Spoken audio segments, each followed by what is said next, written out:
BJP শাসিত সুশাসনের ত্রিপুরা রাজ্যে বেতন বঞ্চনার ঘটনা নতুন কিন্তু না।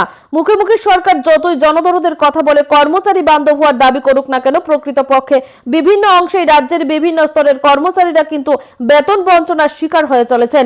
একই রকম ঘটনা এবার সামনে এসেছে রেগা কর্মচারীদের ক্ষেত্রে। বিগত 2 মাস ধরে বিভিন্ন জায়গায় রেগা কর্মচারীদের বেতন অনিয়মিতভাবে প্রদান করা হচ্ছে এবং কোনো জায়গায় সম্পূর্ণভাবে বেতন প্রদান বন্ধ রয়েছে। এই অবস্থায় দাঁড়িয়ে আজ রেগা কর্মচারীরা সম্মিলিতভাবে পশ্চিম ত্রিপুরা জেলার জেলা শাসক ডক্টর বিশাল কুমারের নিকট 2 দফা দাবির ভিত্তিতে স্মারকলিপি প্রদান করেন। মূলত বেতন প্রদান করা সহ নিয়মিতকরণের দাবি রয়েছে বলে খবর।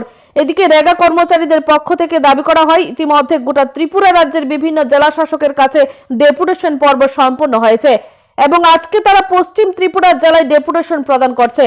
বিশেষ করে বেতন বিড়ম্বনা কেন হচ্ছে এই বিষয়টা আজকের এই ডেপুটেশন প্রদান থেকে বারবার উঠে আসে। এখন দেখার বিষয়, গুরুত্বপূর্ণ এই পরিপ্রেক্ষিতে কোনো সিদ্ধান্ত গ্রহণ করা হয় কিনা। Bureau report, Tripura news Bangla.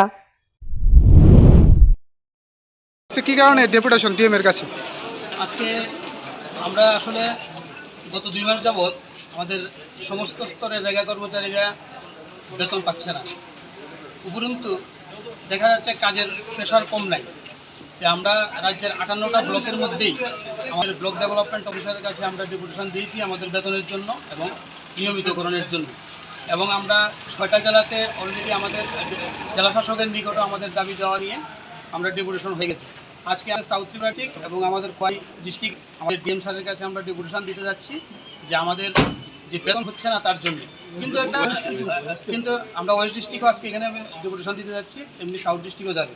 কিন্তু একটা বিড়ম্বনার ব্যাপার হলো আমাদের 5টা জেলাতে আমাদের বেতন হয়ে গেছে, কিন্তু আমাদের নর্থ জেলা, খোয়াই জেলা এবং আমাদের ওয়েস্ট জেলা এই 3টা এবং ধলাই ডিস্ট্রিক্ট এই 4টা জেলাতে আমাদের বেতন হয়নি।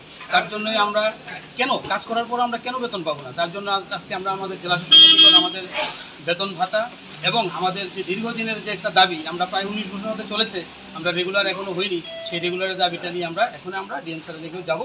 ডিএম স্যার ডেকেছি মূলত আজকে বিশেষত 2টা দাবি নিয়ে, একটা হলো আমাদের রেগুলারাইজেশন আর একটা হলো আমাদের সময় মতো যেন আমরা বেতন পাই।